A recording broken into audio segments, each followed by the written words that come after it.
Baik, selamat bertemu kembali mahasiswa-mahasiswi Prodi Jurusan Farmasi Fakultas Kedokteran Universitas Tanjung Pura. Pada pertemuan kali ini kita akan melanjutkan pembahasan kita, yaitu mengenai afinitas obat dan reseptor, ya, yaitu di pembahasan pada farmakodinamik, ya, obat reseptor.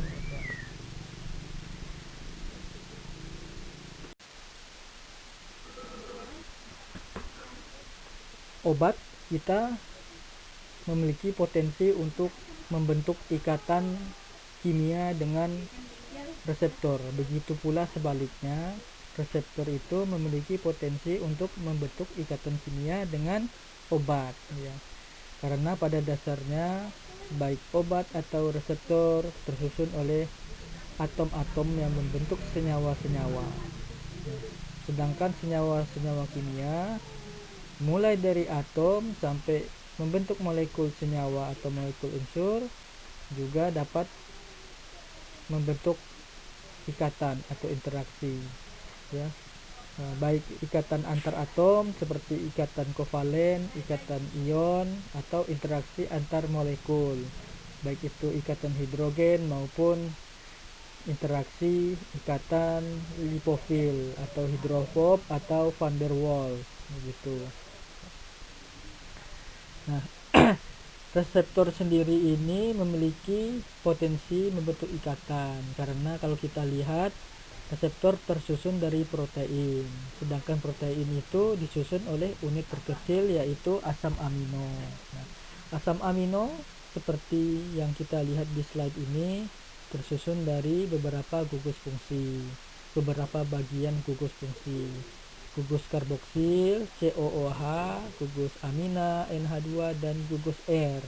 R itu bisa dalam bentuk struktur yang bermacam-macam, bisa bentuk benzen, alkil, ya, atau alkana yang lain, atau ada tambahan atom-atom yang lain, ya kan, ya, atau struktur yang ada logamnya, ya, yang itu membuat asam amino berbagai macam jenisnya, tidak hanya satu, ada asam amino tritofan, lisin, leusin, ya kan.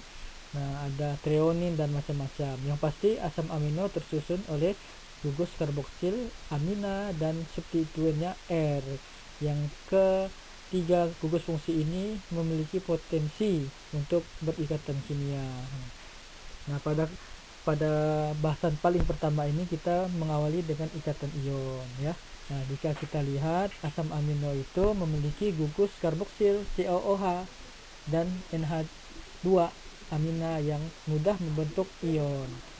COOH adalah gugus asam lemah seperti asam asetat CH3COOH.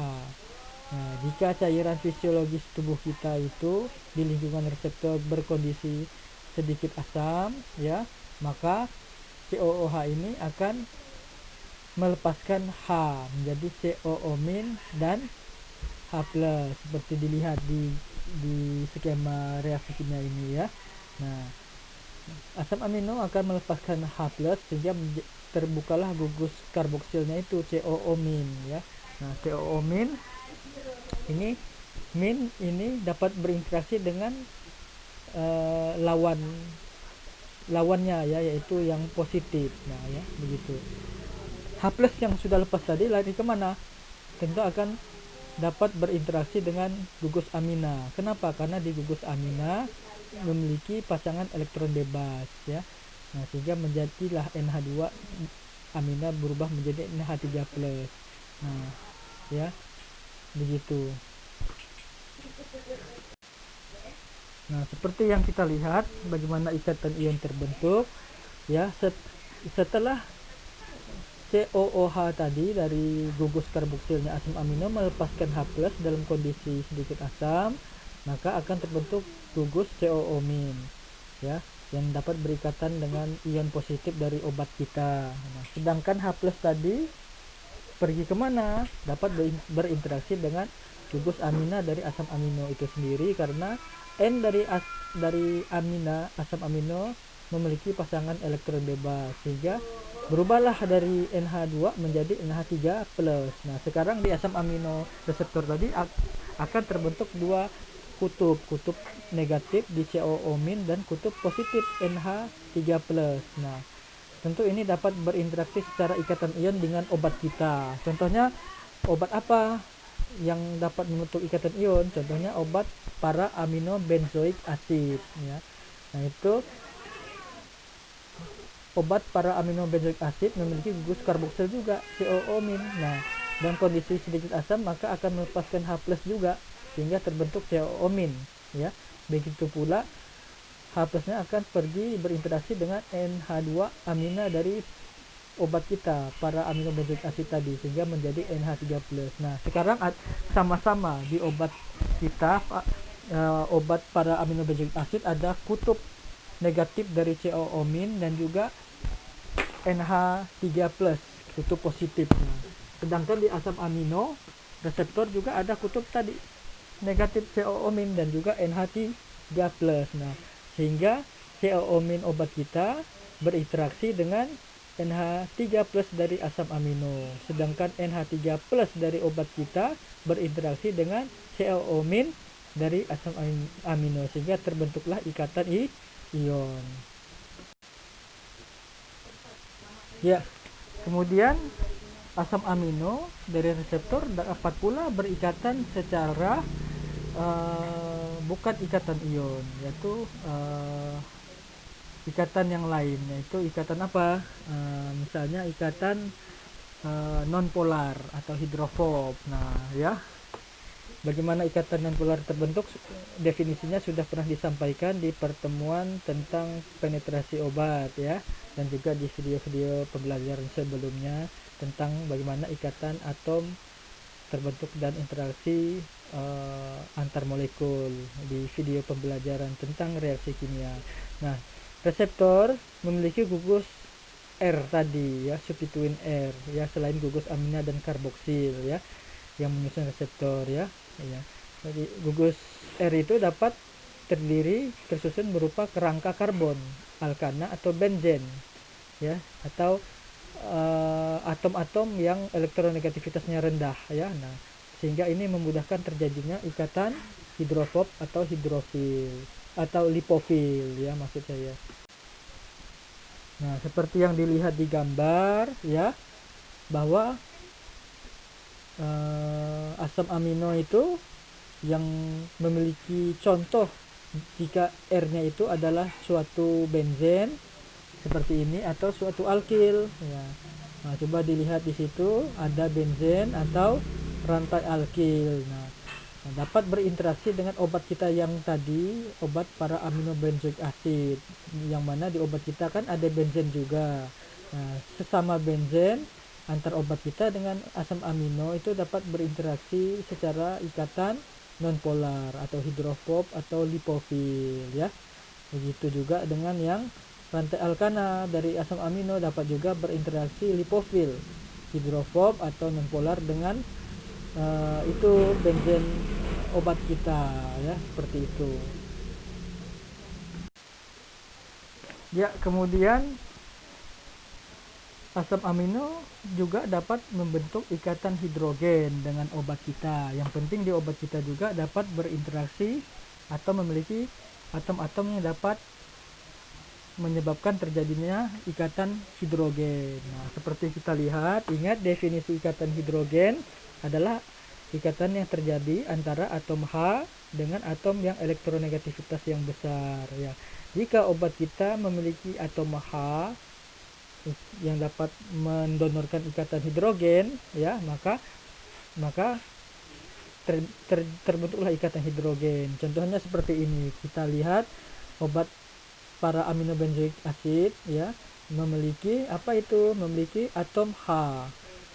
Atom H yang melekat pada atom O ya. Kemudian ada atom H yang melekat pada atom N ya. Nah, itu atom H yang melekat pada atom O pada gugus karboksil dari obat kita ya, itu dapat mendonorkan ikatan hidrogen ya kepada atom elektronegativitas besar pada senyawa asam amino dari reseptor. Contohnya apa? Pada gugus amina, yaitu pada N ya. atau pada apa? Ya, pada O, pada gugus karboksil dari asam amino. Nah, seperti yang kalian lihat ya, kalau yang donor itu ya ya berdasarkan warna ya, ada biru dan merah, bisa dibedakan ya. Sedangkan aseptor, nah, kalau obat kita itu menerima ikatan hidrogen dari atom H dari senyawa asam amino. Nah, senyawa asam amino kan memiliki atom H pada amina, gugus amina, dan atom H pada gugus karboksil. Itu dapat membentuk ikatan hidrogen, memberikan ikatan hidrogen pada atom elektronegativitas yang besar pada diri obat kita, yaitu pada atom O pada gugus karboksil ada 2 atom O, dan juga pada atom N dari gugus amina dari obat kita, seperti itu.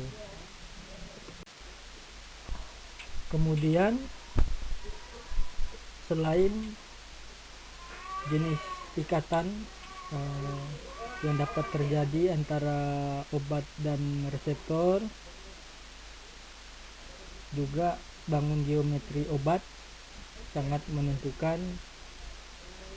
bagaimana obat dapat berikatan atau berinteraksi dengan reseptor. Geometri senyawa atau yang dikenal dengan konformasi adalah bangun ruang suatu senyawa yang disebabkan, yang diperoleh dari penataan atom-atom di dalam suatu senyawa. Di dalam suatu senyawa terdapat banyak jumlah elektron-elektron dari masing-masing atom yang berikatan, dan juga proton-proton dari masing-masing atom yang berikatan. Dalam ikatan kimia, kumpulan atom-atom yang membentuk suatu senyawa, tentu posisi elektron-elektron ini jika terlalu berdekatan akan menyebabkan daya tolak menolak yang besar. Atau jika jumlah proton atau proton-proton ini terlalu berdekatan juga yang dimiliki antar atom, juga dapat menyebabkan munculnya daya tolak menolak yang sangat besar.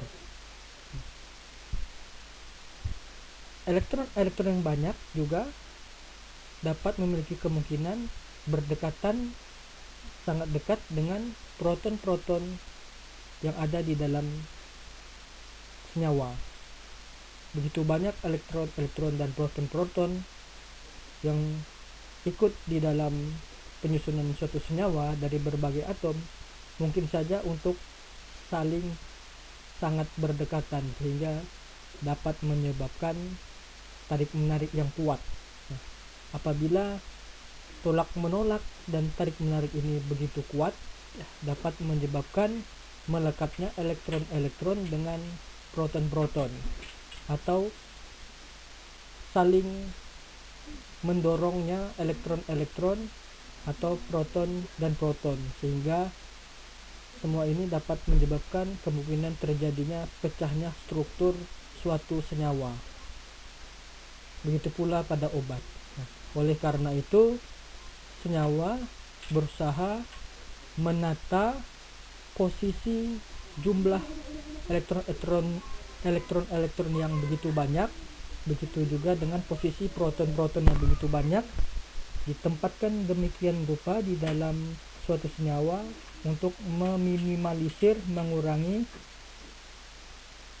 tolak menolak atau tarik menarik yang terjadi, sehingga dapat menghindari kemungkinan terjadinya kehancuran struktur senyawa. Karena pemposisian elektron-elektron dan proton-proton ini di dalam suatu senyawa inilah yang menyebabkan bentuk geometri atau bangun ruang suatu senyawa berbeda-beda. Nah, jika kalian lihat misalnya pada amonia di gambar yang paling kiri ini, NH3 ya, memiliki 3 ikatan kimia yang berikatan dengan HH dan N, masing-masing membawa elektron yang banyak ya. Kalau H membawa 1 elektron, 1 proton, sedangkan N membawa banyak elektron dan banyak proton. Nah, itu harus disusun sedemikian rupa untuk menghindari tolak menolak yang mungkin terjadi antar elektron sesama dalam suatu atom N, dalam suatu atom H, atau antar atom H dan N karena sama jenis. Begitu juga dengan proton. Nah, sehingga kalau kita lihat juga di situ ada pasangan elektron bebas yang terdapat pada atom N di senyawa amonia. Posisi yang paling sesuai, yang paling rendah nilai tolak menolak atau tarik menariknya itu ada pada pemposisian dengan bangun geometri seperti segitiga berikut ya. Ini bukan segitiga sama sisi, tapi apa namanya, ini segitiga trigonal ya. Kalau di amonia kalian bisa lihat di sini ya. Nah, segitiga trigonal. Sedangkan pada senyawa bromo pentafluorida tentu berbeda lagi karena jumlah atom yang terikat dengan atom Br, yaitu atom fluor, itu ada 5. Itu tentu memposisikannya seperti ini ya, sehingga terbentuklah bangun segi 4 piramid. Nah, gitu. Sedangkan senyawa CH2O ya, ini bentuknya adalah trigonal planar, segitiga planar maksudnya. Planar itu hanya dalam satu bidang datar, dalam satu bidang kertas gitu ya, tipis seperti kertas, tidak memiliki ruang, bukan segitiga ruang. Sedangkan segitiga ruang tadi yaitu pada bromo pentafluorida tadi ya, BrF5 dan juga amonia tadi NH3 ya. Nah, begitu. Itu dalam rangka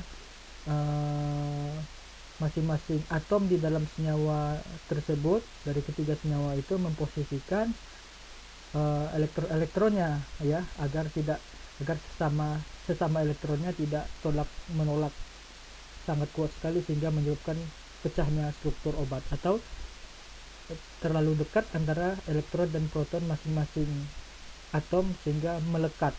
Begitu juga dapat menyebabkan hancurnya struktur obat atau struktur senyawa. Bentuk geometri senyawa ini yang juga termasuk bentuk geometri obat akibat penataan elektron-elektron dan proton-proton dalam senyawa obat ini sangat menentukan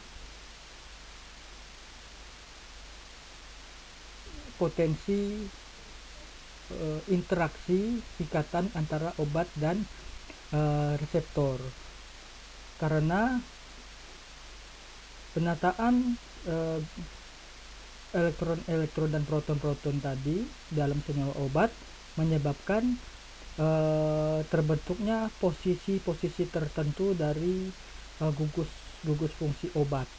Apabila penataan gugus fungsi obat ini akibat penataan jumlah elektron dan proton-proton di dalam senyawa obat dapat menyebabkan gugus fungsi farmakofor khasiat obat mendekati reseptor, yaitu gugus fungsi reseptor, maka kemungkinan terjadi ikatan akan mudah terjadi.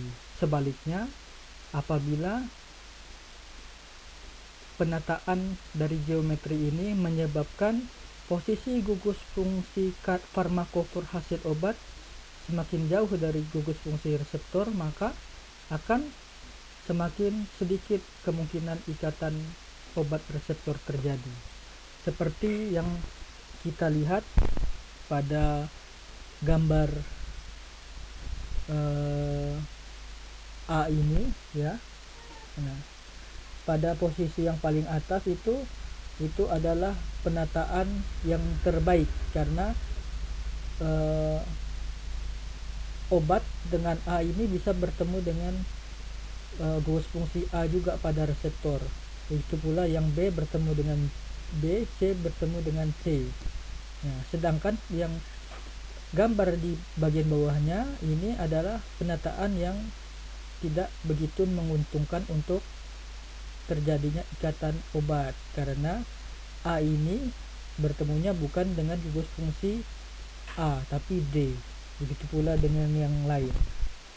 Contoh yang lain yang lebih konkret lagi, misalnya senyawa obat epinefrin.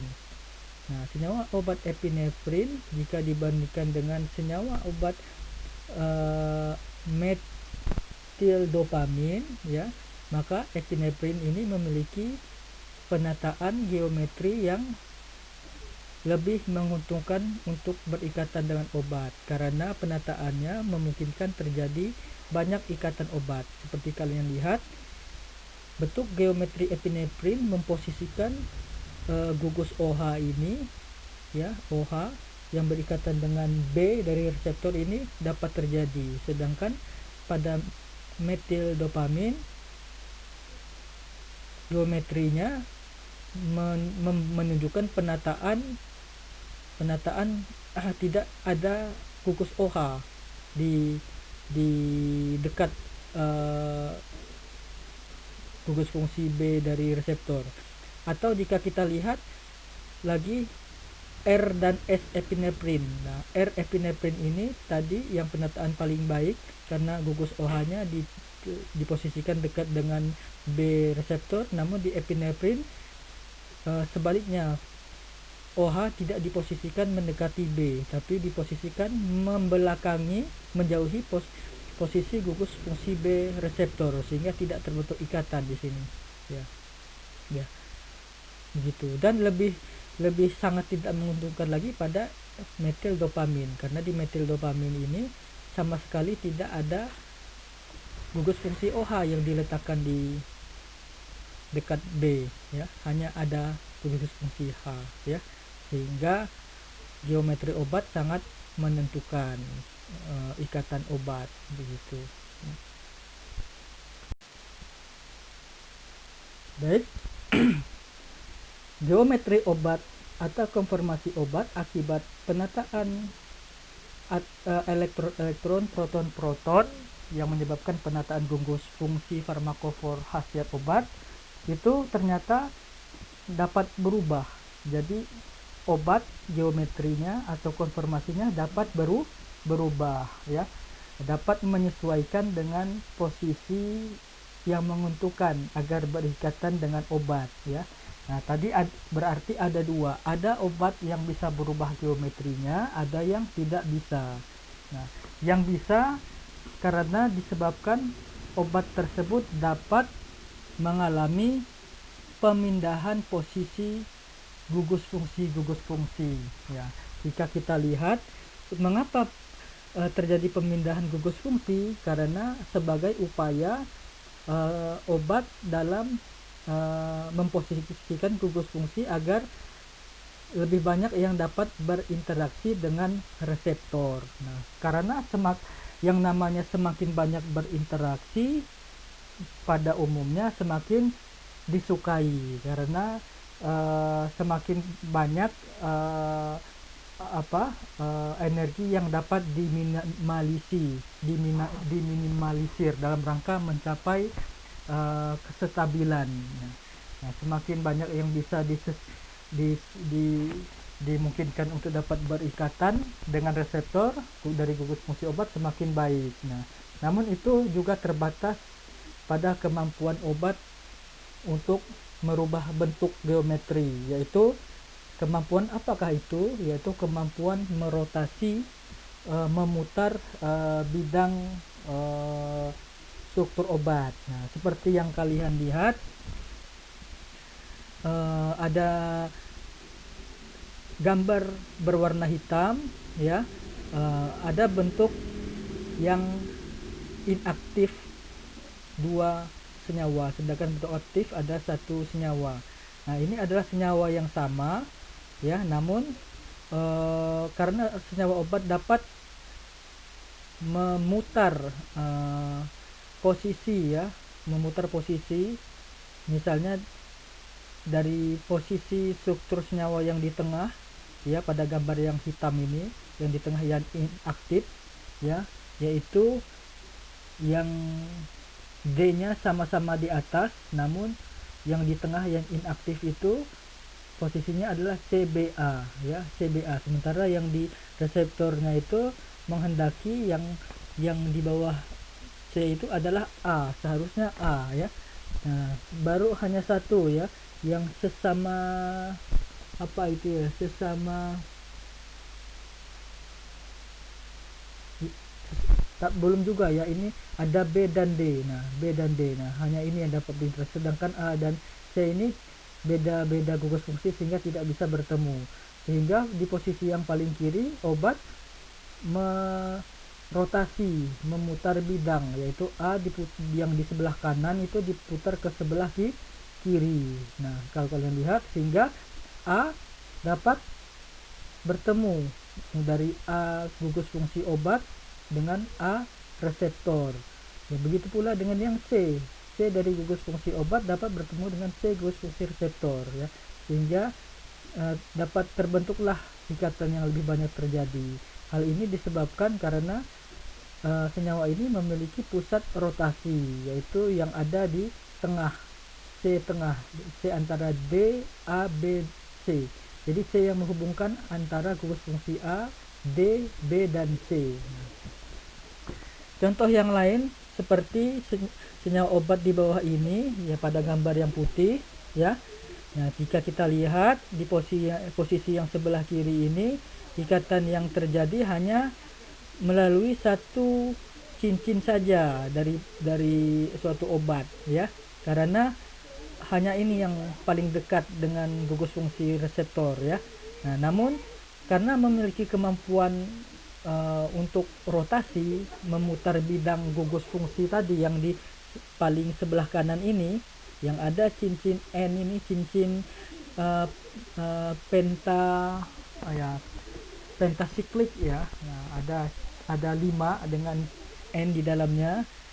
C-nya harusnya C5 tapi diganti N ya. Ini.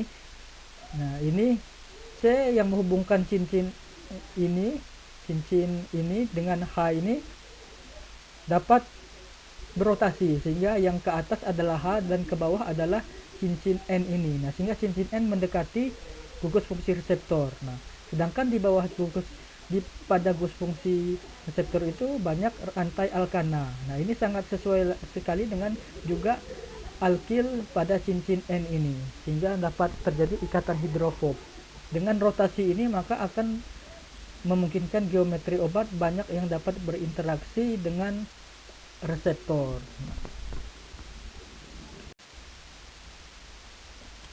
Ini adalah gambaran ya, salah satu contoh senyawa ya, yang kita bisa contohkan juga jika obat ya, kita dapat seperti ini ya. Semakin banyak ya atom yang dapat menjadi pusat chiral, pusat rotasi, yaitu atom karbon. Kenapa atom karbon? Karena sebagian besar senyawa alam tersusun dari rantai karbon. Begitu pula dengan obat ya, banyak sekali yang tersusun dengan rantai karbon. Oleh karena itu yang jadi pusat karbon, pusat chiral, pusat rotasi adalah atom C. Makanya disebut atom pusat C chiral. Kalau kita lihat di sini ya, ada beberapa pusat atom C chiral ya, namanya C chiral kalau untuk rotasi. Kalau kita lihat ada 2 pada senyawa ini ya. Nah, ada 2, sehingga dengan 2 saja posisi ini ya, dengan 2 atom pusat C chiral ini ya, yang ada warna merah dan biru RR ini bisa menghasilkan 4 macam bentuk geometri. Bentuk senyawa, bentuk konformasi ya, seperti ini ya, begitu ya. Jangan lupa ini jangan dilihat dalam bentuk bidang datar, karena untuk ikatan yang seperti garis-garis itu posisinya membelakangi kita, sedangkan yang lebih tebal menuju mengarah kepada kita, sedangkan yang seperti garis biasa itu di bidang datar kertas begitu ya. Oleh karena itu, semakin banyak atom pusat sekira, semakin banyak konformasi yang mungkin terjadi, semakin banyak kesempatan obat dapat berinteraksi dengan reseptor.